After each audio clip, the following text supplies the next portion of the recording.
John Lamb was an American soldier, politician, and anti-federalist organizer. During the American Revolutionary War he led the 2nd Continental Artillery Regiment. Career. He was born January 1, 1735 in New York City, the son of Anthony Lamb. His father was a convicted burglar who was transported to the colonies in the 1720s. John was initially trained as an optician and instrument maker in New York City and became a prosperous wine merchant. Prior to the Revolutionary War, Lamb was a leading member of the Sons of Liberty. He wrote articles in the unpublished anonymous handbills. When the news of the battles of Lexington and Concord was received, he and his men seized the military stores at Turtle Bay. He was commissioned a captain of an artillery company and served under Richard Montgomery and Benedict Arnold in the Battle of Quebec. He was wounded and captured at the assault on Quebec City and was released on parole a few months later. He was appointed Major of Artillery on January 9, 1776. In January 1777 he was appointed Colonel of the 2nd Continental Artillery Regiment. He commanded the artillery at West Point, New York in 1779 and 1780. During the campaign and siege of Yorktown, Lamb continued to command the 2nd Regiment. A monthly strength report from September 26,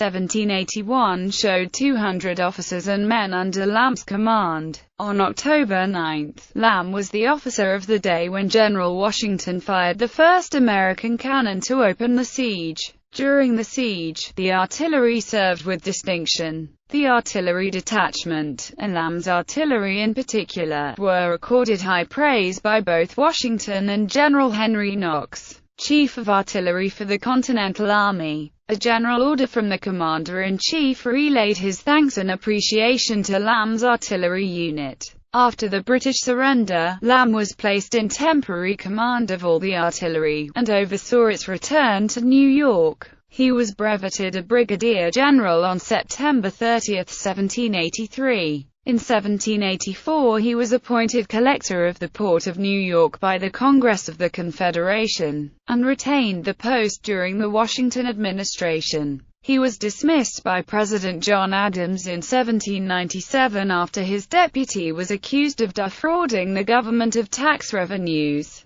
Anti-federalism. During the 1787 to 1788 debates over the ratification of the proposed United States Constitution, Lamb was a prominent anti-federalist. He served as chairman of the Federal Republican Committee of New York, which operated to distribute anti-federalist writing and coordinate opposition to the Constitution with anti-federalists in other states. Between the fall of 1787 and June 1788, Lamb spread anti-federalist pamphlets through New York and New England and as far away as South Carolina. His correspondents included Eden S. Burke, Patrick Henry, Richard Henry Lee, and other prominent anti-federalists. He died in poverty May 31, 1800.